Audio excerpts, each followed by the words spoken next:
Collaboration is a word that had been used from the very beginning. No one thinks that Hollywood did business with Germany in the 1930s, except for a few film historians who might have heard about it but not really explored it.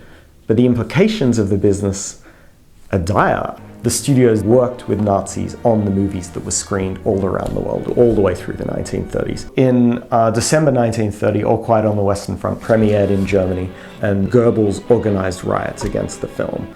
And this was a huge scandal at the time. And it led to the film being cancelled. And everyone agreed that what the Nazis had done was actually very good, because this movie was about the German defeat in World War I, and no one in Germany wanted to hear about the German defeat.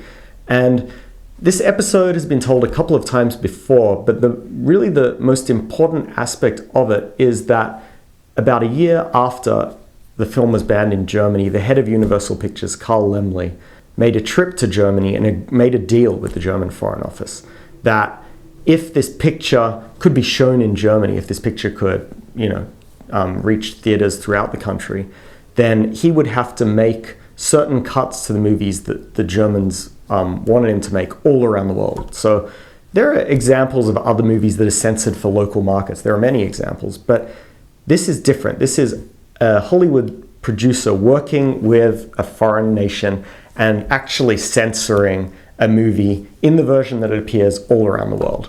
And this is really the first instance of collaboration.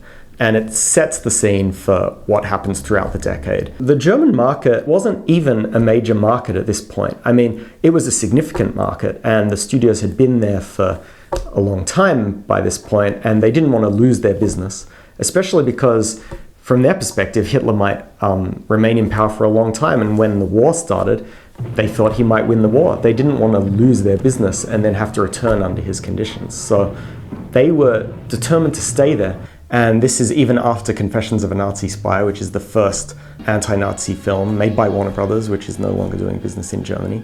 And people make a lot of this film and say that this film started the war, or this film is the beginning of a new policy of the studios. But it isn't. It's a B picture. It doesn't really make much of an impact. And MGM, Paramount, and 20th Century Fox continue selling their films in Germany, and the films do very well. After 1934, it becomes very hard for these studios to export their profits out of Germany. And for MGM, this is a problem because it doesn't know what to do with its money. Paramount and Fox actually run newsreel companies in Germany, but MGM doesn't make newsreels. And I discovered a single document at the National Archives in the Commerce Department records, which explains how MGM after 1938 started exporting its profits, because MGM had a lot of money in Germany, but it couldn't get it out. And the document states very clearly that MGM is financing the production of armaments in Austria and the Sudetenland. And this is pretty much the darkest point of the story, I think, because the biggest movie studio in America is actually financing the production of German armaments immediately before World War II.